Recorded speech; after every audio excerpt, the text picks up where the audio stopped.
റാണി മുത്തേ മോളെ എവിടെയാന്നൊന്നും പറ റാണി പ്ലീസ്.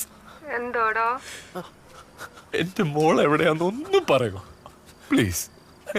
ഞാനിപ്പോ ബസ്സിലാടാ. എങ്ങോട്ട് പോയിക്കൊണ്ടിരിക്കുന്ന ബസ്സാ? എന്താടാ മോളിരിക്കുന്ന വണ്ടി എങ്ങോട്ട് പോയിക്കൊണ്ടിരിക്കുന്ന വണ്ടിയാ? എങ്ങോട്ടാ ടിക്കറ്റ് എടുത്ത എന്റെ മോള്?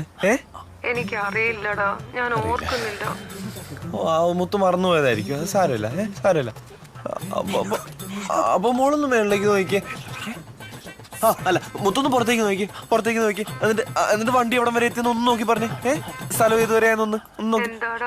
മുത്ത് ഇരിക്കുന്നിടത്തുനിന്ന് ഒന്ന് പുറത്തോട്ട് നോക്കിയാൽ കാണാലോ വണ്ടി എവിടം വരെ എത്തിയെന്ന്. എവിടെയെങ്കിലും സ്ഥലത്തിന്റെ പേരൊക്കെ എഴുതി വെച്ചിട്ടുണ്ടാവല്ലോ. ഒന്ന് നോക്കിട്ട് പറഞ്ഞേ വണ്ടി എവിടം വരെ എത്തിയെന്ന് ഒന്ന് പറഞ്ഞേ. പുറത്ത് നല്ല മഴയാടാ, ഷട്ടർ ഇട്ടിരിക്കുവാ, എനിക്ക് നോക്കാൻ പറ്റില്ല.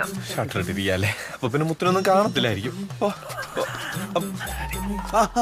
അപ്പൊ മോള് തൊട്ടപ്പുറത്തിരിക്കുന്ന ആളോടൊന്ന് ചോദിച്ചു നോക്ക്, ഇതെങ്ങോട്ടേക്കുള്ള ബസ്സാന്നൊന്ന് ചോദിച്ചു നോക്ക്. അപ്പൊ നമുക്കറിയാലോ. എന്താടാ മോള് ബസ്സില് മോളുടെ ഇപ്പുറത്തെ സീറ്റിലിരിക്കുന്ന ആളോടൊന്ന് ചോദിച്ചു നോക്കിയേ, ഇതെങ്ങോട്ടേക്കുള്ള ബസ്സാന്ന്. അടുത്ത ആരും ഇല്ലടാ, ഞാനും കണ്ടക്ടറും ഡ്രൈവറും മാത്രമേ ഉള്ളൂ. നീ കണ്ടക്ടർ ഡ്രൈവറും മാത്രമുള്ളല്ലേ? ഓക്കെ. അപ്പൊ പിന്നെ വേറെന്ത് ചെയ്യാനാ? മോള് കണ്ടക്ടറോടൊന്ന് ചോദിച്ചു നോക്ക് വണ്ടി എങ്ങോട്ടേക്കുള്ളാന്ന്. കണ്ടക്ടർക്ക് അറിയായിരിക്കുമല്ലോ. എന്താടാ എന്റെ മോള് ആ ബസ്. ഹലോ, നീ ലൗഡ് സ്പീക്കറിലാണോ? എന്താടാ? നീ ലൗഡ് സ്പീക്കറിലാണോന്ന്? അല്ല, എന്റെ മോള് ആ വണ്ടിയുടെ കണ്ടക്ടറോടൊന്ന് ചോദിച്ചു നോക്കി എങ്ങോട്ടേക്കുള്ള ബസ്. കണ്ടക്ടർ നല്ല ഉറക്കമാടാ, എനിക്ക് ചോദിക്കാൻ പറ്റില്ല. എന്നാ പിന്നെ ഒരു കാര്യം ചെയ്യ്, ആ വണ്ടി ഓട്ടിക്കൊണ്ടിരിക്കുന്ന ഡ്രൈവറോടൊന്ന് ചോദിച്ചു നോക്ക് ഇത് എങ്ങോട്ടേക്കാ പൊക്കോണ്ടിരിക്കുന്നതെന്ന്. ഡ്രൈവർക്ക് അറിയായിരിക്കുമല്ലോ അല്ലേ?